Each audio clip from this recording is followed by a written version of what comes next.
സ്വാഗതം ഇൻസൈറ്റിലേക്ക്. കേരളത്തിൻ്റെ സാമൂഹ്യ സുരക്ഷാ പെൻഷനെക്കുറിച്ച് വലിയ വിമർശനമായിരുന്നു. പെൻഷൻ സിസ്റ്റത്തെക്കുറിച്ചല്ല, ആ പെൻഷൻ്റെ നടത്തിപ്പിനെക്കുറിച്ച്. ആ നടത്തിപ്പിൽ അനധികൃതമായി നേട്ടമുണ്ടാക്കാൻ ശ്രമിച്ച ആളുകളെക്കുറിച്ചൊക്കെയുള്ള വിവരങ്ങൾ പുറത്തേക്ക് വന്നിരിക്കുന്നു.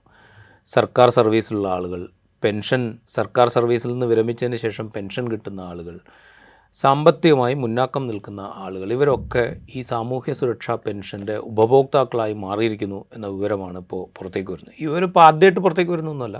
ഈ സാമൂഹ്യ സുരക്ഷാ പെൻഷൻ പദ്ധതിയുടെ കീഴിൽ വളരെ ചെറിയ ആനുകൂല്യം ഇപ്പോൾ ഉള്ളത് 1600 രൂപയാണ്. മുൻകാലത്ത് അത് പല തട്ടുകളിലായിരുന്നു. ഏതാണ്ട് 800 രൂപ മുതൽ 1000 രൂപ വരെയുള്ള വിവിധ സ്ലാബുകളിലായിട്ടായിരുന്നു സാമൂഹ്യ സുരക്ഷാ പെൻഷൻ ഉണ്ടായിരുന്നത്. അതാണിപ്പോൾ ഏതാണ്ട് 1600 രൂപയിലേക്ക് എത്തിച്ചിരിക്കുന്നത്. അപ്പോൾ ഈ പെൻഷൻ്റെ ഉപഭോക്താക്കളാകാൻ ഈ പറയുന്ന സാമ്പത്തികമായി മുന്നോക്കം നിൽക്കുന്ന ആളുകൾ, മറ്റു തരത്തിലുള്ള ആനുകൂല്യങ്ങളൊക്കെ ലഭിക്കുന്ന ആളുകളൊക്കെ ശ്രമിക്കുന്നു എന്നും അവർക്കിത് കിട്ടുന്നു എന്നുള്ള ആക്ഷേപം നേരത്തെ തന്നെയുണ്ട്. ഇപ്പോൾ പുറത്തേക്ക് വന്നിരിക്കുന്നത് സർക്കാർ തന്നെ ഇനീഷ്യേറ്റീവ് എടുത്ത് നടത്തിയ ഒരു പരിശോധനയിൽ സർക്കാർ സർവീസിൽ ഉയർന്ന തസ്തികകളിൽ ജോലി ചെയ്യുന്ന കോളേജ് അധ്യാപകരായിട്ടുള്ള 2 പേരുണ്ട്. അതുപോലെ ഗസറ്റഡ് റാങ്കിൽ ജോലി ചെയ്യുന്ന ആളുകളുണ്ട്. മറ്റു വിവിധ ഡിപ്പാർട്ട്മെൻറ്റുകളിൽ ജോലി ചെയ്യുന്ന ആളുകളുണ്ട്. ഇങ്ങനെ 1400 ചില്ലറ ആളുകൾ ഈ പെൻഷൻ കൈപ്പറ്റിക്കൊണ്ടിരിക്കുന്നു എന്നുള്ള വിവരമാണ് പുറത്തേക്ക് വരുന്നത്. ഇതേക്കുറിച്ചാണ് നമ്മളിന്ന് സംസാരിക്കുന്നത്. നമുക്കിപ്പോൾ ഉള്ളത് ദാമോദർ പ്രസാദാണ്. ഇത് കേൾക്കുമ്പോൾ എന്താ തോന്നുന്നു? നമ്മുടെ സൊസൈറ്റിയെക്കുറിച്ച് എന്താ തോന്നുന്നതെന്ന് ഞാൻ വിചാരിച്ചു. സൊസൈറ്റിയെക്കുറിച്ച് ഞാൻ തൊട്ടും ഒരു കാര്യം സൂചിപ്പിക്കാൻ രാജീവ്. അതായത് നമ്മുടെ വയനാട് ദുരന്തത്തിന് ശേഷം വലിയ ദുരന്തമാണ്, കേരളത്തെ ഏൽപ്പിച്ച വലിയ ആഘാതമാണ്. അതിൽ കേന്ദ്ര ഗവൺമെൻറ് ഒരു നയാ പൈസ തരാത്തതിൽ നമുക്ക് കേരളത്തിലെ എല്ലാ ആൾക്കാർക്കും, കേരളത്തിലെ പ്രധാനപ്പെട്ട രാഷ്ട്രീയ പാർട്ടികളെ പോലെ നമുക്ക് പ്രതിഷേധമുണ്ട്. കാരണം അതൊരു കക്ഷി രാഷ്ട്രീയം അധികമായി കാണുന്ന പ്രശ്നം. അതേപോലെ തന്നെ അതിൽ മുഖ്യമന്ത്രി ചൂണ്ടിക്കാണിച്ച പ്രശ്നം കൂടിയുണ്ട്. കാര്യം സർക്കാർ ജീവനക്കാരോട് അപേക്ഷിച്ചിരുന്നു സർക്കാർ 3 ദിവസം ശമ്പളം കൊടുക്കണമെന്ന്. പല കാലങ്ങളും കൊടുക്കാൻ പറ്റുന്ന നിർവാഹമില്ലാത്ത ആൾക്കാരാണ് എല്ലാവരും. പക്ഷേ കോളേജ് അധ്യാപകർ തുടങ്ങിയ അതിൽ ഗസ്റ്റ് ഓഫീസർ, അവർക്ക് നല്ല ശമ്പളമാണ് കിട്ടുന്നത്. ചെറിയ ശമ്പളമൊന്നുമല്ല ഈ കാലത്ത്. അവർ 3 ദിവസം സാലറി കൊടുക്കാതിരുന്നത്, 5 ദിവസം സാലറി കൊടുക്കാതിരുന്നത് നമ്മൾ എന്ത് പറയണം? എന്ത് സാമൂഹ്യ പ്രതിരോധം? അവരെങ്ങനെയാണ് കുട്ടികളെ അഭിസംബോധന ക്ലാസ്സിൽ? അതായത് ഇത് കൊടുക്കുന്ന പിണറായി വിജയൻ്റെ വീട്ടിലേക്ക് കൊടുക്കുന്ന പൈസയൊന്നുമല്ലല്ലോ നമ്മൾ കൊടുക്കുന്നത്. നമ്മളൊരു അതുപോലെ അപ്പോൾ അതിന് മുഖ്യമന്ത്രി റിലീഫ് ഫണ്ടുമായി ബന്ധപ്പെട്ട് കുറേ തെറ്റിദ്ധാരണ വരുത്തുന്നുണ്ട്. തീർച്ചയായും മുഖ്യമന്ത്രി റിലീഫ് ഫണ്ടുമായി ബന്ധപ്പെട്ടുള്ള ചിലവിനെക്കുറിച്ച് ഒരു പൗരന് പ്രശ്നം, സംശയം ഉന്നയിക്കാം, ചോദ്യങ്ങൾ ചോദിക്കാം, RTI കൊടുക്കുക, വിമർശനം ഉന്നയിക്കാം. പക്ഷേ നമുക്ക് അതേസമയം തന്നെ പ്രതിബദ്ധത. നമ്മൾ സാമൂഹ്യ ജീവികളാണ്, കേരളത്തിൻ്റെ ഭാഗമായി ജീവിക്കുന്നവരാണ്. ഈ കേരളത്തിൻ്റെ ഫണ്ടിൽ നിന്നാണ് ശമ്പളം കിട്ടുന്നത്. അങ്ങനെയുള്ള ആൾക്കാർ ആ ശമ്പളത്തിൽ ഒരു 5 ദിവസത്തെ പൈസ കൊടുക്കാൻ, അതുകൊണ്ട് വലിയ നിർവാഹമില്ലാത്ത ആൾക്കാർ, മറ്റു തരത്തിലുള്ള വലിയ കടബാധ്യതയുള്ളവർ, അല്ലെങ്കിൽ വല്ല രോഗം വന്നവരൊക്കെ മനസ്സിലാക്കാം. പക്ഷേ എല്ലാവരും അങ്ങനെയല്ല. അതിന് വളരെ നിഷേധാത്മക സമീപനം, അത് ഒട്ടും ശരിയല്ല എൻ്റെ അഭിപ്രായം. അത് കക്ഷിരാഷ്ട്രീയ അതീതമായി തന്നെ പറയേണ്ട കാര്യം. ഇത്തരം ഘട്ടങ്ങളിൽ നമ്മൾ ആവശ്യപ്പെടുന്ന കാര്യം നമ്മളതിൻ്റെ ഭാഗമാണ്. ആ ദൂരം നമുക്ക് കേൾക്കാം. നമ്മൾ സർക്കാരിന് ഏതെങ്കിലും ഒരു സ്വകാര്യ ഫണ്ടിനല്ല കൊടുക്കുന്നത്, നമ്മളൊരു പ്രത്യേക ആവശ്യത്തിനാണ് കൊടുക്കുന്നത്. അതിന് വ്യാപകമായ രീതിയിൽ സോഷ്യൽ മീഡിയയിൽ അതിനെക്കുറിച്ച് തെറ്റായ വാർത്ത പ്രചരിപ്പിക്കുക, ഒപ്പം തന്നെ പണം കൊടുക്കാതിരിക്കുന്ന കേരളത്തിലെ മിഡിൽ ക്ലാസ്, അതായത് ശമ്പളം, അതായത് കേരളത്തിൽ നമുക്കറിയാം സർക്കാർ കൃത്യം 10ാം ശമ്പളം, അടുത്ത ശമ്പള കമ്മീഷൻ കൂടി നിയോഗിച്ചിരിക്കുന്നു. ഈ ശമ്പള കമ്മീഷൻ കൃത്യമായിട്ട് വേതനം ഉയർത്തുന്നുണ്ട് സർക്കാർ ജീവനക്കാരുടെ. കോവിഡ് കാലത്ത് നാട്ടിലെല്ലാവരും പ്രതിസന്ധി നേരിടുമ്പോൾ നമ്മളെല്ലാം അറിയുന്ന കാര്യം, നാട്ടിലെ എല്ലാവരും മാധ്യമപ്രവർത്തകർ, സ്വകാര്യ മേഖലയിൽ വർക്ക് ചെയ്യുന്ന മാധ്യമപ്രവർത്തകർ, എല്ലാവർക്കും ശമ്പളത്തിൽ പലതരത്തിലുള്ള തടസ്സങ്ങൾ വന്നു കിട്ടുന്നതിൽ. നമുക്കെല്ലാം അറിയുന്നത്. ആ സമയം സർക്കാർ ജീവനക്കാർക്ക് ഒരു മാസം ഒരു ശമ്പളം മുടങ്ങിയിട്ടില്ല, കൃത്യമായ ശമ്പളം കിട്ടിയിട്ടുണ്ട്. ഇത് നമ്മുടെ മുമ്പിൽ യാഥാർത്ഥ്യമാണ്. എന്നിട്ടും അതിലൊരു ഭാഗം ഈ പാവപ്പെട്ടവർ കൂടുന്ന പൈസയിൽ നിന്ന് അടിച്ചു മാറ്റാൻ ശ്രമിച്ചിട്ടുണ്ടെങ്കിൽ അത് ഗുരുതരമായ തെറ്റാണ്. ഗുരുതരമായ തെറ്റ് കേരളത്തിൻ്റെ ഈ ഒരു പ്രത്യേക മിഡിൽ ക്ലാസിൻ്റെ ഈ സ്വാർത്ഥ മനോഭാവം ഈ ദുരന്തത്തിന് പൈസ കൊടുക്കാത്തതിലും പ്രതിഫലിക്കുന്നുണ്ട്, ഇതിലും പ്രതിഫലിക്കുന്നു. അതിന് തന്നെ തുടർച്ചയായിട്ട് ഞാൻ ഇതിനെ കാണുന്നത്, ഇത് കൊടുക്കുന്നത്. ഇത് വളരെ ഏത് സംഘടനയിൽപ്പെട്ടവരാണെങ്കിലും ഏത് രാഷ്ട്രീയ നിലപാടുള്ളവരാണെങ്കിലും ഇത് ചെയ്യുന്ന സാമൂഹ്യ വിരുദ്ധതയാണ്. ആ സാമൂഹ്യ വിരുദ്ധത ഒരു സ്വയമായിട്ട് സർക്കാർ അന്വേഷിക്കും, ചെറിയ നടപടികളൊക്കെ എടുക്കുകയായിരിക്കും. നടപടിയിൽ തീരുന്നതല്ല എൻ്റെ അഭിപ്രായം. ഗുരുതരമായ തെറ്റാണ് ചെയ്തിട്ടുള്ളത്, ഒരു കുറ്റകൃത്യമാണ് ചെയ്തിട്ടുള്ളത്. കാര്യം അത് സർക്കാർ ഇവിടുന്ന് പൈസ കൊടുക്കാൻ നമുക്കറിയാം. സർക്കാർ തന്നെ കടത്തിലാണ്. എത്രയോ കാലം ക്ഷേമ പെൻഷൻ കൊടുക്കാൻ പറ്റാത്ത പ്രശ്നങ്ങളുണ്ട്. അതിനെക്കുറിച്ച് വിമർശനം വരുന്നുണ്ട്. ക്ഷേമ പെൻഷൻ കൊടുക്കാത്തതിനെക്കുറിച്ച് നമ്മളെല്ലാവരും വിമർശനം വരുത്തുന്നുണ്ട്. അപ്പോൾ അതുപോലും കടം മേടിച്ചിട്ടാണ് സംസ്ഥാന സർക്കാർ കൊടുക്കുന്നത്. അതിൽ നിന്ന് കാലങ്ങളായിട്ട് അവിഹിതമായി പറ്റിക്കൊണ്ടിരിക്കുകയാണ്. ഇത് പറ്റിക്കൊണ്ടിരിക്കുന്ന എല്ലാം വലിയ ശമ്പള ആൾക്കാരാണ്, ചെറിയ ശമ്പളം, വലിയ ശമ്പള ആൾക്കാർ. ഒപ്പം തന്നെ സാമൂഹ്യ അന്തരം വളരെ വലുതാണ് കേരളത്തിൽ. വലിയൊരു സാമൂഹ്യ അന്തരം. നമ്മൾ വിചാരിക്കും കേരളത്തിൽ പ്രത്യേക പ്രബുദ്ധത കൊണ്ടും കേരളത്തിൽ എല്ലാവരും പല രീതിയിൽ സാമൂഹ്യ പ്രക്രിയയിൽ പങ്കെടുക്കുന്നുണ്ട്. നമ്മൾ വിചാരിക്കുന്ന കേരളത്തിൽ അത്തരത്തിൽ വലിയ തോതിൽ സാമ്പത്തിക അന്തരം നിലനിൽക്കുന്നുണ്ട് കേരളത്തിൽ. വലിയ തോതിൽ സാമൂഹ്യ അന്തരം നിലനിൽക്കുന്നുണ്ട്, സാമ്പത്തിക അന്തരം നിലനിൽക്കുന്നുണ്ട്. ആ സ്ഥലത്താണ് ഇത്രയും സുഖമായിട്ട് ശമ്പളം കിട്ടുന്നവരും പെൻഷൻ കിട്ടുന്നവരും നല്ല ശമ്പളം കിട്ടുന്നവരും ഇതിൽ അട്ടിമറി പ്രവർത്തനം നടത്തുന്നത്. ഇത് സർക്കാർ വളരെ കൃത്യമായി നിലപാടെടുക്കണം. അതിനെതിരെ അത് അന്വേഷണ വിധേയമായി തന്നെ നടപടിയെടുക്കുകയും മാത്രമല്ല, എന്തിനാണ് ഇവരെ പേരുവിവരങ്ങൾ പുറത്തു വരാതിരിക്കുന്നത്? എല്ലാവരും അറിയട്ടെ ഇതാരാ ചെയ്തെന്നുള്ളത്, എന്തുകൊണ്ട് ചെയ്യുന്നുള്ളത്. അതിൽ എനിക്കൊരു ഇതുള്ളത്, ഇപ്പോൾ ഈ സർവീസിൽ കയറിയതിനു ശേഷം ഈ ആനുകൂല്യം പറ്റുന്ന ആളുകളെ സംബന്ധിച്ച് നമ്മൾ നോക്കിക്കഴിഞ്ഞാൽ ചിലപ്പോൾ അവർ ഭിന്നശേഷിക്കാരായിരുന്നിരിക്കാം. നേരത്തെ അതിൻ്റേതായ ആനുകൂല്യമായിരിക്കും അവർക്ക് കിട്ടിയിട്ടുണ്ടാവുക. അതിനുശേഷം അവർ സർവീസിൽ കയറിയതിനു ശേഷം അത് തുടർന്ന് കിട്ടിക്കൊണ്ടിരുന്നതാവാം. ചിലപ്പോൾ അവർ മനഃപൂർവ്വം അത് തുടരണമെന്ന് വിചാരിച്ചതാവില്ല, അതറിയാതെ ചെയ്തു പോയതാവും. ഇങ്ങനെ പല സാധ്യതകൾ അവിടെ അവശേഷിക്കുന്നുണ്ട്. പക്ഷേ എങ്കിൽ പോലും ഒരു വ്യക്തി എന്നുള്ള നിലയ്ക്ക് നമുക്ക് കിട്ടിക്കൊണ്ടിരിക്കുന്ന ആനുകൂല്യം, നമ്മളൊരു സ്ഥിര വരുമാനക്കാരനായി സർക്കാർ സർവീസിൽ കയറുമ്പോൾ ഇതെനിക്ക് സർക്കാർ സർവീസിൽ ഞാൻ ജോയിൻ ചെയ്ത് കഴിഞ്ഞിരിക്കുന്നു, എനിക്ക് ആവശ്യമില്ല എന്ന് തിരിച്ച് അറിയിക്കേണ്ട ബാധ്യതയും ഉത്തരവാദിത്വവും ഓരോ വ്യക്തികൾക്കും ഉണ്ട്. അപ്പോൾ ഈ പ്രശ്നം അവിടെയുണ്ട്. കാരണം വെച്ചാൽ മറ്റേതെങ്കിലും തരത്തിൽ ഭിന്നശേഷിക്കാരായിട്ടുള്ള ആളുകൾ അല്ലെങ്കിൽ സാമൂഹ്യമായ മറ്റേതെങ്കിലും തരത്തിലുള്ള പിന്നോക്കാവസ്ഥ അനുഭവിച്ച ആളുകൾ, ഇവരൊക്കെ ആയിരിക്കാം ഒരുപക്ഷെ ഇതിൻ്റെ പുറത്ത് എന്താ പറയുക, ഇതിൻ്റെ വിവരങ്ങൾ പുറത്തു വിടുമ്പോൾ ചിലപ്പോൾ അതിൻ്റെ എന്താ പറയുക ബുദ്ധിമുട്ട് അനുഭവിക്കേണ്ടി വരിക എന്നുള്ളൊരു പ്രശ്നമല്ലേ? അല്ലാതെ ശരിയാണ്. ഇപ്പോൾ നമ്മളെ വാർത്തയിൽ കണ്ടിരുന്ന പോലെ ഭിന്നശേഷിക്കാർക്ക് കിട്ടുന്ന ക്ഷേമ പെൻഷൻ ഒരു പക്ഷേ 18 വയസ്സിൽ അവർക്ക് ജോലി കിട്ടുന്നതിന് മുമ്പ് അപേക്ഷിക്കും, അത് തുടങ്ങി. പക്ഷേ ഞാൻ ചോദിക്കട്ടെ, നമ്മുടെ കാലത്ത് ഇന്ന് ഈ ശമ്പളം വരുന്നതും എത്രയാണെന്നൊക്കെ എല്ലാവർക്കും അറിയാം. അതിനെ കൂട്ടി നമുക്കൊരു വരുമാനം വേറെ സ്ഥലത്ത് വരുന്നത് എന്താണെന്ന് നമുക്കറിയാം. അത് ഒരു തവണയോ 2 തവണയോ നമുക്ക് ചിലപ്പോൾ കിട്ടി നമുക്ക് പറയാൻ പറ്റും. പക്ഷേ ആവർത്തിച്ച് എത്രയോ വർഷങ്ങളായി കിട്ടുമ്പോൾ നമുക്കത് പറയാവുന്നതാണല്ലോ. നമുക്കറിയാമല്ലോ കേരളത്തെ സ്ഥിതി. നമുക്ക് ഈ നിസ്സാരമായ പൈസ കൊണ്ട്, വളരെ ചെറിയ പൈസയാണ്, ആ പൈസ കൊണ്ട് ജീവിക്കേണ്ട ആൾക്കാരെല്ലാവരും. അപ്പോൾ ഇത്രയും കാലം അവർക്ക് ചിലപ്പോൾ അർഹമായ രീതിയിൽ തന്നെ കിട്ടിയതായിരിക്കും. ഞാൻ രാജീവ് പറഞ്ഞ കാര്യം വളരെ ശരിയായിരിക്കും, അർഹമായ ഘട്ടത്തിൽ അർഹമായ രീതിയിൽ കിട്ടിയായിരിക്കും. പക്ഷേ പിന്നീട് അവർക്ക് നിയതമായ ശമ്പളം കിട്ടുമ്പോൾ അവരാലോചിക്കണല്ലോ എന്തുകൊണ്ട് ഞങ്ങൾ കിട്ടി. കാര്യം ഇതേപോലെ അർഹിക്കുന്ന പല ആൾക്കാർക്ക് ഒരുപക്ഷെ നിഷേധത്തിലേക്ക് പോയിരിക്കും. അതുകൊണ്ട് തുടർച്ചയായി വരുന്ന സമയത്ത് അവർ തിരുത്താനും അത് റിപ്പോർട്ട് ചെയ്യാനൊരു ബാധ്യസ്ഥനാണ്. 1-2 തവണയാണ് മനസ്സിലാക്കാം, അല്ലെങ്കിൽ അവർ ഓവർസൈറ്റ് കൊണ്ട് പറ്റിയതാണ്. പക്ഷേ ഇന്നതല്ല, ബാങ്കിലേക്കാണ് എല്ലാ പൈസയും വരുന്നത്. അവർക്കറിയാം ഇതാണ് പൈസ വന്നത്, ബാങ്കിൻ്റെ സ്റ്റേറ്റ്മെൻറ്റ് അവർ നോക്കുന്നുണ്ടാവും. അപ്പോൾ അധികം വരുന്ന ഈ പൈസ അത് തിരിച്ചു കൊടുക്കാനും അത് അവർ റിപ്പോർട്ട് ചെയ്തവർക്ക് ബാധ്യതയുണ്ട്, വേണ്ടെന്ന് പറയുന്ന ബാധ്യതയുണ്ട്. ഇതെല്ലാവരും ചെയ്യുന്ന കാര്യമല്ലേ? ഇപ്പോൾ എല്ലാവരും ഈ കാര്യത്തിൽ ഏർപ്പെടാറുണ്ടല്ലോ. നമുക്ക് എന്തെങ്കിലും തരത്തിൽ വരികയാണെങ്കിൽ ഒപ്പം തന്നെ അല്ലെങ്കിൽ സർക്കാർ സംവിധാനം എന്തുകൊണ്ട് മനസ്സിലാക്കിയില്ല എന്നുള്ളതും കൂടി. അല്ല, അതവിടെയാണ് എനിക്കൊരു കൗതുകം തോന്നുന്നത്. ഞാനിതിങ്ങനെ സെർച്ച് ചെയ്ത് നോക്കുമ്പോൾ 2017 അന്ന് ധനകാര്യമന്ത്രിയായിരുന്ന ഡോക്ടർ ടി എം തോമസ് ഐസക്കിൻ്റെ ഒരു ഫേസ്ബുക്ക് പോസ്റ്റ് ഉണ്ട്. ആ ഫേസ്ബുക്ക് പോസ്റ്റിൻ്റെ സാഹചര്യം എന്ന് പറയുന്നത്, കുറച്ച് ആളുകൾക്ക് ഡിസംബർ ജനുവരി, അതായത് ക്രിസ്മസ് പുതുവത്സരത്തോടനുബന്ധിച്ചുള്ള ക്ഷേമ പെൻഷൻ വിതരണം മുടങ്ങി, ഏതാണ്ട് ഒരു 5 ലക്ഷത്തോളം പേർക്ക്. അപ്പോൾ അതിൻ്റെ കാരണം വിശദീകരിക്കുകയാണ് ഡോക്ടർ ടി എം തോമസ്. മനഃപൂർവ്വം തടഞ്ഞു വെച്ചതല്ല, അതിന് ഇത് മസ്റ്ററിങ്ങിന് വിട്ടിരുന്നു. അപ്പോൾ മസ്റ്ററിങ്ങിന് ഇന്ന ഡോക്യുമെൻറ്റ്സ് ഹാജരാക്കാൻ പറഞ്ഞു. അതിൽ ഇത്ര ലക്ഷം പേര് ഡോക്യുമെൻറ്റ്സൊക്കെ ഹാജരാക്കി, അവർക്കത് കൊടുത്തു. ഡോക്യുമെൻറ്റ്സ് ഹാജരാക്കാത്ത ആളുകൾ ഇത്ര പേരാണ്. അതിനുശേഷം അദ്ദേഹം പറയുന്നു, സർവീസ് പെൻഷൻ വാങ്ങിക്കൊണ്ടിരുന്നിട്ട് ഈ പെൻഷൻ ഈ കൈപ്പറ്റിയ ആളുകളുടെ എണ്ണം ഇത്രയാണ്, അവർക്കിത് കൊടുക്കണ്ടെന്ന് തീരുമാനിച്ചു. പിന്നെ വരുമാന പരിധി, നിശ്ചിത വരുമാന പരിധിക്ക് മുകളിലുള്ള ആളുകൾ ഇത്ര പേരാണ്, അവർക്ക് ഈ പെൻഷൻ കൊടുക്കേണ്ടെന്ന് തീരുമാനിച്ചു. പിന്നെ മറ്റ് ഇതേപോലെ അനർഹരായ ആളുകളുടെ പട്ടിക അദ്ദേഹം അതിൽ വിശദീകരിക്കുന്നുണ്ട്. 2017 7 വർഷം മുമ്പ്. അതായത് സർക്കാരിന് ഈ സംവിധാനം അവിടെ ഉണ്ടെന്ന് അറിയാം. അതായത് ഇങ്ങനെ ഈ സാമൂഹ്യ സുരക്ഷാ പെൻഷൻ എന്ന് പറയുന്ന ഈ നിസ്സാരമായ തുകയെ അതുപോലും സർവീസ് പെൻഷൻ കിട്ടുന്നതിനോടൊപ്പം അതുകൂടെ കിട്ടിക്കോട്ടെ എന്ന് വിചാരിച്ചുകൊണ്ടിരിക്കുന്ന ആളുകൾ അവിടെ ഉണ്ട് എന്ന് സർക്കാരിനറിയാം. അതുപോലെ ഈ നിശ്ചിത സാമ്പത്തിക വരുമാന പരിധിക്ക് മുകളിലാണ്, മറ്റ് സൗകര്യങ്ങളൊക്കെ കൂടുതലുണ്ടെങ്കിൽ പോലും ഇതും കൂടെ വന്നോട്ടെ എന്ന് വിചാരിച്ചുകൊണ്ടിരിക്കുന്ന ആളുകൾ അവിടെ ഉണ്ട് എന്ന് സർക്കാരിനറിയാം. അപ്പോൾ സർക്കാർ സംവിധാനം പഴുതടച്ചാക്കുക എന്ന് പറയുന്നത് പ്രാക്ടിക്കലി ഇമ്പോസിബിൾ ആണെന്ന് നമുക്കെല്ലാവർക്കും. പക്ഷേ കുറേ കൂടെ ഈ ഏരിയയിൽ, ഈ സാമൂഹ്യ സുരക്ഷാ പെൻഷൻ്റെ ഏരിയയിൽ കുറേ കൂടെ ഭദ്രമായിട്ട് ഇടപെടേണ്ടതല്ലേ? കാരണം വെച്ച് കഴിഞ്ഞാൽ മാസം ഏതാണ്ട് ഒരു 900 കോടി രൂപയോളം വേണം ഈ പറയുന്ന ക്ഷേമനിധി പെൻഷൻ അടക്കം എല്ലാം കൂടെ കൊടുക്കാൻ. ഇത്രയും പണം സർക്കാർ ചിലവഴിക്കണം. അതിൽ തന്നെ ഏതാണ്ട് 95% സംസ്ഥാന ഖജനാവിൽ നിന്നാണ്. ബാക്കി ഒരു 3-4% ആയിരിക്കും ഏറ്റവും എങ്ങനെ കണക്കാക്കിയാലും കേന്ദ്ര സർക്കാരിൽ നിന്ന് കിട്ടുന്ന വിഹിതം എന്ന് പറയുന്നത്. അപ്പോൾ ഇത്രയും ചിലവാക്കേണ്ടി വരുന്നിട്ട് പോലും ഇത് ഒരു എന്താ പറയുക കൃത്യമാക്കാനുള്ളൊരു പണി സർക്കാർ എടുത്തില്ല എന്ന് നമ്മൾ വിചാരിക്കുന്നത്. അത് ഈ സർക്കാർ മാത്രമല്ല, ഇപ്പോൾ ഇൻഫർമേഷൻ കേരള മിഷനാണ് ഈ ഡാറ്റ പുറത്തുവിടുന്നത്. ഇൻഫർമേഷൻ കേരള മിഷൻ കഴിഞ്ഞ കുറച്ച് കാലമായിട്ട് ഈ ഡിജിറ്റൈസേഷൻ, ഈ സോഫ്റ്റ്വെയർ സംവിധാനമൊക്കെ ഉണ്ടാക്കുന്നതിൽ അവരായിരുന്നു അതിൻ്റെ മുഖ്യ ചുമതല വഹിച്ചിരുന്നത്. ഇപ്പോൾ സ്പാർക്കാണ് നമ്മുടെ സർക്കാർ ജീവനക്കാർ പോലും. അപ്പോൾ ഈ ഡാറ്റ പഴയ പോലെയല്ല. പഴയ രജിസ്റ്റർ ചെയ്ത് മേടിക്കുന്ന ഡാറ്റയല്ല. ഈ ഡാറ്റ ഓൺലൈനിൽ അവൈലബിൾ ആണ്. അപ്പോൾ ഒരേ പേരിൽ 2 സ്ഥലത്ത് ഡാറ്റയാണ് തിരിച്ചറിയാനും അതിനെ എന്താണ് മനസ്സിലാക്കാനും വളരെ കൃത്യമായിട്ട് പെട്ടെന്ന് തന്നെ ഒരു ക്ലിക്ക് കൊണ്ട് മനസ്സിലാക്കാവുന്ന കാര്യമുണ്ട്. ഇപ്പോൾ ദാമോദർ പ്രസാദ് എന്നൊരാൾ ഇത്ര പൈസ സർക്കാരിന് മേടിച്ച് ഏതൊക്കെ രൂപത്തിൽ വാങ്ങിയെന്ന് മനസ്സിലാക്കാനുള്ള സംവിധാനം ഇതിൻ്റെ അകത്തുണ്ട്. കാര്യം അത്രമാത്രം ഏകീകരിക്കപ്പെട്ട ക്രോഡീകരിക്കുക. അപ്പോൾ ഒരു ഓവർസൈറ്റ് സർക്കാരിൻ്റെ ഭാഗത്തുണ്ട്, തീർച്ചയായിട്ടും ഓവർസൈറ്റ് സർക്കാരിൻ്റെ ഭാഗത്തുണ്ട് കാര്യം. അല്ലെങ്കിൽ ഇപ്പോൾ രാജീവ് പറഞ്ഞനുസരിച്ച് 2017 തന്നെ ഡോക്ടർ തോമസ് ഐസക് ഈ കാര്യം കൃത്യമായി വെളിപ്പെടുത്തുന്നത്. അതിനുശേഷം എത്ര വർഷം കഴിഞ്ഞു, ഇതിന് നടപടിയെടുത്തില്ല പറഞ്ഞത്. അപ്പോൾ ഇന്നും ബാലഗോപാലിനെ കുറിച്ച് വലിയ പ്രസ്താവന ഇറക്കുന്നുണ്ട്. ഇത് പക്ഷേ അവിടെ ഉപേക്ഷിച്ച് പോകാം.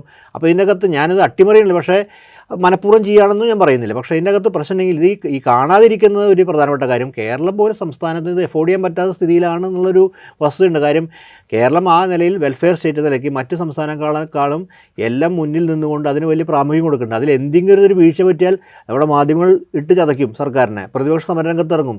ഈ വെൽഫെയർ പെൻഷൻ കിട്ടാത്ത വ്യക്തികൾ തന്നെ സമരരംഗത്ത് ശ്രദ്ധേയരാകുന്നു, മനസ്സിലായി. അപ്പോൾ ആ നിലയ്ക്ക് കേരളം വളരെ ശ്രദ്ധയോട് കാണുന്നത് ഇലക്ഷനൊക്കെ വല്ലാതെ ബാധിക്കുന്ന വിഷയമാണത്. എല്ലാ തരത്തിലുള്ള സർക്കാരിനെ ബാധിക്കുന്ന ഒരു പ്രധാനപ്പെട്ട കാര്യമാണത്.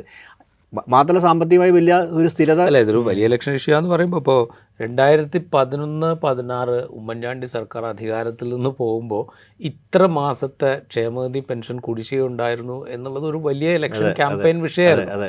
അതിനുശേഷം അധികാരത്തിൽ വന്ന 1-ാം പിണറായി സർക്കാരിൻ്റെ ആദ്യത്തെ പ്രഖ്യാപനങ്ങളിലൊന്ന് ഞങ്ങൾ ഈ കുടിശ്ശിക കൊടുത്തു തീർക്കും എന്നുള്ളതായിരുന്നു. അതിനുശേഷം അവർ വലിയ തോതിൽ പറഞ്ഞത് ഞങ്ങൾ ഈ കുടിശ്ശിക കൊടുത്തു തീർത്തു, ഞങ്ങളിത് കൃത്യമായിട്ട് കൊടുക്കാൻ തുടങ്ങി, ഇതാ ഞങ്ങളിത് വർദ്ധിപ്പിക്കാൻ പോകുന്നു, ഞങ്ങൾ ഇത്രത്തോളം വർദ്ധിപ്പിച്ചു. ഇതൊരു വലിയ ക്യാമ്പയിൻ മെറ്റീരിയലായിരുന്നു. 2-ാം പിണറായി സർക്കാരിൽ വരുമ്പോൾ ഇത് 4-5 മാസം കുടിശ്ശികയായപ്പോൾ ഇത് വലിയ വാർത്തയായി, ജനങ്ങളെ വലിയ തോതിൽ അഫക്റ്റ് ചെയ്തു. കാരണം വെച്ചാൽ 1600 രൂപ എന്നുള്ളത് ഒരു മാസം കിട്ടുമ്പോൾ അത് വെച്ച് ഉപജീവനം നടത്തിക്കൊണ്ടിരുന്ന മനുഷ്യന്മാർ ഇവിടെ ധാരാളം പേരുണ്ടായിരുന്നു എന്ന് നമ്മൾ നേർക്കുനേർ മനസ്സിലാക്കുകയാണ്. അപ്പോൾ അത്രയും ക്രൂഷ്യലായിട്ടുള്ളൊരു ഏരിയയാണ്. അതിൻ്റെ ലൂപ്പ് ഹോൾസ് അടയ്ക്കുക എന്ന് പറയുന്നത് വളരെ പ്രധാനപ്പെട്ട ഒരു കാര്യമാണല്ലോ. രാജീവ് പറഞ്ഞത് അത് നോക്കുകയാണ്. ഇപ്പോൾ 2096-2001 ഗവൺമെൻറ് LDF ഗവൺമെൻറ് ശരിക്കും താഴെ പോകുന്ന പെൻഷൻ പൈസ വികലാംഗ പെൻഷൻ പോലും കൊടുക്കാൻ പറ്റുന്ന സ്ഥിതിയിലാണ്. സാമ്പത്തിക പ്രസിദ്ധരും അന്നത്തെ എക്സ്പെൻഡിച്ചർ സെക്രട്ടറി എനിക്ക് അവർ കൊടുക്കേണ്ട തീരുമാനിച്ചു. അങ്ങനെ വലിയ പ്രശ്നത്തെക്കുറിച്ച് കേൾക്കുന്നുണ്ട്. നമ്മൾ 2011 ഒരു സീറ്റിന് VS നഷ്ടപ്പെടുന്ന സമയത്തും പെൻഷൻ ആ ഇലക്ഷൻ ക്യാമ്പയിനിൽ ആ നിലയിൽ പെട്ടെന്ന് ഉയരുന്നത് തന്നെ പെൻഷൻ നല്ല രീതിയിൽ ആ സർക്കാർ കൊടുത്തിട്ടുണ്ട്. അത് LDF 2011 ക്യാമ്പയിന് തന്നെ വെൽഫെയർ പെൻഷൻ അതായി നടപ്പാക്കിയെന്നായിരുന്നു. കാര്യം കാര്യക്ഷമമായി പ്രവർത്തിച്ചൊരു ഗവൺമെൻറ്റും ആയിരുന്നു. ആ ധനകാര്യമന്ത്രി വളരെ കൃത്യമായി അന്നത്തെ തോമസ് ഐസക് ആയിരുന്നു. വളരെ കൃത്യമായി പ്രവർത്തന അടിസ്ഥാനത്തിൽ ആ സമയത്ത് ക്ഷേമ പെൻഷൻ വളരെ ആ നിലയിലെല്ലാം വളരെ നന്നായി പെർഫോം ചെയ്യുന്നതായിരുന്നു. പിന്നെ നമ്മൾ കാണുന്ന ഈ കഴിഞ്ഞ ലോക്സഭാ തെരഞ്ഞെടുപ്പിൽ തോക്കുന്നതിൽ പ്രധാനപ്പെട്ട വിഷയം വന്ന് ക്ഷേമ പെൻഷൻ കൊടുത്തില്ല എന്നുള്ളതാണ് ഈ ഇടതുപക്ഷം ഇതിൻ്റെ തോൽവിക്ക് കാരണമായിട്ട്. അപ്പോൾ അത്രയും ക്രൂഷ്യലാണ്. മാത്രമല്ല ഈ കേരളത്തിലെ 2 മുന്നണികളും ഈ വെൽഫെയർ മെഷേഴ്സിന് വലിയ പ്രാധാന്യം കൊടുക്കുകയും ചെയ്യുന്നതാണ്. അങ്ങോട്ടും ഇങ്ങോട്ടും ഇതിൽ എന്തെങ്കിലും വീഴ്ച പറ്റിയ കുറ്റം വിമർശനം ഉന്നയിക്കുന്ന ആൾക്കാർ. അപ്പോൾ അത്രയും ക്രൂഷ്യലാണ്. അതിനൊപ്പം തന്നെ സാമ്പത്തിക ഒരു സ്ഥിരതയും സർക്കാരിന് ഇല്ലാത്ത സ്ഥിതിയാണ്. അപ്പോൾ പലതരത്തിൽ പ്രശ്നം നേരിടുന്നുണ്ട്. അങ്ങനെ സ്ഥലത്താണ് ഈ ചോർച്ച വരുന്നത്. എത്ര ചോർച്ചയാണ് അടയ്ക്കാനുള്ള ബാധ്യത ഗവൺമെൻറ് കാലങ്ങളായിട്ടുള്ള ഗവൺമെൻറ് ഉണ്ട്. പക്ഷേ ഇന്ന് ബാലഗോപാല പ്രസ്ഥാനം ധനകാര്യം പ്രസ്ഥാനക്കാരും എനിക്ക് തോന്നുന്നതിൻ്റെ ഓവർസൈറ്റ് കൊണ്ട് പക്ഷേ പഴയ പോലെയല്ല. ഇത് രജിസ്റ്റർ ലെഡ്ജർ എഴുതി കൊടുക്കുന്നല്ലോ. ഇന്ന് സോഫ്റ്റ്വെയർ ഉണ്ട്, സോഫ്റ്റ്വെയർ കണ്ടെത്താനുള്ള എല്ലാവരും സർവൈലൻസ് മെക്കാനിസം ഉണ്ട്. ബാക്കിയുള്ള കാര്യങ്ങൾക്കെല്ലാം സർവൈലൻസ് ഉണ്ട്. പക്ഷേ ഇതിലിങ്ങനെ പാളിച്ച് പറ്റുന്നുള്ളത് അത് പരിഹരിക്കപ്പെടേണ്ടത് ഒരു സർക്കാർ സംവിധാനത്തിനകത്തുള്ള സിസ്റ്റമിക് ഫെയിലിയർ സർക്കാരിൻ്റെ. അത് ഗുരുതരമാണ്. അത് പരിഹരിച്ചില്ലെങ്കിൽ സർക്കാർ തന്നെ ഉത്തരവാദിത്വം. സർക്കാർ എന്ന് പറയുന്നത് ഇപ്പോൾ ഇടതുപക്ഷ സർക്കാർ തന്നെയാണ് അതിന് ഉത്തരവാദിത്തം വഹിക്കേണ്ടി വരിക. കാര്യം ഇത് കണ്ടുപിടിച്ചെന്തായാലും നന്നായി, കണ്ടുപിടിച്ച് പുറത്തു കൊണ്ടുവന്നു. പക്ഷേ ഇത് മാത്രമാണെന്നുള്ള സംശയമുണ്ട്. ഇതുപോലെ എന്തൊക്കെ തരത്തിലുള്ള ഇടപാടുകൾ ഇതിനകത്ത് നടക്കുന്നുണ്ടാവാം. ഇങ്ങനെയുള്ള വലിയ തോതിലുള്ള അട്ടിമറി നടക്കുന്നുണ്ടാവും. ഇപ്പോൾ ഈ എന്താ പറയുക, നമുക്ക് ലഭിക്കേണ്ട ചില ആനുകൂല്യങ്ങളിൽ അനർഹർ ഏതൊക്കെ തരം ആനുകൂല്യം ലഭിക്കേണ്ടാവാം. പല രീതിയിൽ ഇതൊക്കെ നോക്കാനുള്ള ബാധ്യത കൃത്യമായ ഇതെല്ലാം ചില രേഖകളുടെ അടിസ്ഥാനത്തിൽ വ്യവസ്ഥാപിത മാർഗ്ഗത്തിൻ്റെ അടിസ്ഥാനത്താണല്ലോ കിട്ടുന്നത്. ഇതൊക്കെ ഏതൊക്കെ വളരെ ആസൂത്രിതമായി നടക്കുന്നുണ്ടാവും. ഇതൊക്കെ നോക്കാനുള്ള സംവിധാനം ഉണ്ട്. പഴയ പോലെയല്ല. ലെഡ്ജറും ഒരു ഇപ്പോൾ എന്താ പറയുക മറ്റൊരു ജില്ലയിൽ നിന്നുള്ള സാധനം കോഴിക്കോട് നോക്കാൻ പറ്റുന്ന സ്ഥിതിയല്ല ഉള്ളത്. ഇന്ന് ഹൈലി നെറ്റ്വർക്ക്ഡായിട്ടുള്ള ഒരു സ്ഥലത്ത് സ്പോട്ടിൽ നമുക്ക് ഐഡൻറ്റിഫൈ ചെയ്യുന്ന കാര്യമാണ്. അങ്ങനെ നെറ്റ്വർക്ക് ഇൻഫർമേഷൻ കേരള മിഷനൊക്കെ അതിന് മുൻപന്തിയിൽ പ്രവർത്തിക്കുന്ന ആൾക്കാരാണ്. അപ്പോൾ ആ നിലയിൽ ഇത് പഴുതടക്കിയ മാത്രമല്ല എന്നത്തേക്കുമായ പ്രശ്നം പരിഹരിക്കാൻ ബാധ്യതയുണ്ട് അവർക്ക്. ഇത് നീട്ടിക്കൊണ്ടുള്ള കാര്യമല്ലെന്ന് എനിക്ക് തോന്നുന്നു. ഇത് പറയുമ്പോഴേ ഞാൻ ചോദിക്കുന്നത്, ഇപ്പോൾ 2017 കാര്യം ഞാൻ പറഞ്ഞല്ലോ. അന്ന് സർവീസ് പെൻഷൻ കിട്ടിക്കൊണ്ടിരുന്ന ആളുകൾ ഈ സാമൂഹ്യക്ഷേമ പെൻഷൻ അനധികൃതമായി കൈപ്പറ്റി എന്ന് പറയുന്നുണ്ട്. പക്ഷേ എന്തെങ്കിലും തരത്തിലുള്ള നടപടി ഉണ്ടായതായിട്ട് നമ്മുടെ അറിവിലില്ല. ഇപ്പോഴും വകുപ്പ് തല അന്വേഷണം നടത്തും, കർശനമായ നടപടിയെടുക്കും എന്നൊക്കെ സർക്കാർ പറയുന്നുണ്ട്. സർക്കാർ ജീവനക്കാരുടെ സംഘടനകളൊക്കെ ഇത് ഭയങ്കര കുറ്റകൃത്യമാണ്, ഇത് ഒരു കാരണവശാലും വെച്ച് ഉറപ്പിക്കാൻ പറ്റില്ല എന്നൊക്കെ ഇപ്പോൾ വിമർശിക്കുന്നുണ്ട്, അല്ലെങ്കിൽ തള്ളി പറയുന്നുണ്ട്. പക്ഷേ ഇതങ്ങ് കുറച്ച് കഴിയുമ്പോഴത്തേക്കും ഈ പറയുന്ന ആളുകൾക്കെതിരെ കാര്യമായ നടപടികളൊന്നുമില്ലാതെ ഈ സംഘടനകൾ തന്നെ ഇവരുടെ താല്പര്യങ്ങൾ വെച്ചുകൊണ്ട് ഇവരെയൊക്കെ പ്രൊട്ടക്റ്റ് ചെയ്യാൻ പാകത്തിലുള്ള നിലപാടെടുക്കുന്ന പതിവ് രീതിയിലേക്ക് പോകും എന്ന് തോന്നുന്നില്ലേ? അങ്ങനെ സാധ്യതയുണ്ടല്ലോ. സംഘടനകൾ ആ നിലയ്ക്ക് അവരുടെ മൈറ്റ് കാണിക്കുക. അവരെ സംബന്ധിച്ചുള്ള അവരുടെ സംഘടനയിൽ ഒരാൾ തെറ്റ് ചെയ്താലും അതിനെ സംരക്ഷിക്കാൻ ഒരു വലിയൊരു അവരുടെ സംഘടന ഈഗോ പ്രശ്നമായിട്ട് അവർ കാണുന്നത്. അവർക്കറിയാം ചെയ്യുന്ന പ്രവൃത്തി തെറ്റാണെന്ന് പറയുമ്പോൾ സംഘടന അതിൻ്റെ മൈറ്റ് കാണിക്കാനുള്ള ശ്രമം എല്ലാ സ്ഥലത്തും നമ്മൾ കാണുന്നതാണ്. പക്ഷേ ഇവിടെ പ്രധാനപ്പെട്ട കാര്യത്തിൽ ഇന്ന് കെ എൻ ബാലഗോപാൽ എടുത്തു പറയുന്നുണ്ട് സംഘടനയിൽ സംരക്ഷണ പരിപാടിക്ക് വരണ്ട എന്ന് പറയുന്നത് വളരെ നിർദ്ദേശം കൃത്യമുള്ളൂ. അറ്റ്ലീസ്റ്റ് ബാലഗോപാൽ പ്രധാനിച്ച സംഘടനയെ ബാലഗോപാൽ പറയുന്ന രാഷ്ട്രീയ സംഘടനയുടെ ഫീഡർ ഓർഗനൈസേഷൻ പോലെ അത് തീർച്ചയായും കേൾക്കണം. പക്ഷേ ഇവിടെ പ്രധാനമായിട്ട് വളരെ കുറച്ച് ആൾക്കാരേ ഉള്ളൂ. ഇപ്പോൾ എല്ലാവരും പക്ഷേ ആ ആൾക്കാരെ പോലെ എന്തിനും സംഘടന സംരക്ഷിക്കേണ്ട ആവശ്യം? കാര്യം അവർ കുറ്റകൃത്യമാണ് ചെയ്തിട്ടുള്ളത്. അവർ കുറ്റകൃത്യമാണ് ചെയ്യുന്ന കാര്യം. ഇപ്പം നേരത്തെ രാജു പറഞ്ഞ 1-2 തവണ അറിയാതെ അവരുടെ ഓവർസൈറ്റ് കൊണ്ട് പറ്റി മനസ്സിലാകും. പക്ഷേ കാലങ്ങളായിട്ട് പറ്റിക്കൊണ്ടിരിക്കുകയാണെങ്കിൽ അത് കുറ്റകൃത്യമാണ്. ആ കുറ്റകൃത്യമായിട്ട് മനസ്സിലാക്കി നടപടിയാണ് സംഘടന ആവശ്യപ്പെടുന്നത്. ആണ് സംഘടനയുടെ സമൂഹത്തോടുള്ള പ്രതിബദ്ധത, സർക്കാരിൻ്റെ പ്രതിബദ്ധത. കാര്യം അവർ ശമ്പളം മേടിക്കുന്ന ആൾ അവരെയും ബാധിക്കുന്ന പോണ കാര്യമാണ്. ഇതെല്ലാം നമ്മൾ കാണുന്ന പ്രശ്നം സാമ്പത്തികമായിട്ട് വലിയ തോതിലുള്ള ഒരു അന്തരം സമൂഹത്തിന് കേരളത്തിൽ നിൽക്കുന്നു. ഒപ്പം തന്നെ ചെറിയൊരു പെൻഷന് പുറത്താണ് വലിയ ശമ്പളക്കാർ ഈ കടന്നുകയറ്റം നടത്തുന്നത്. ഒപ്പം കേരളത്തിൻ്റെ സാമ്പത്തിക സ്ഥിതി അത്ര മെച്ചപ്പെട്ടൊന്നല്ല.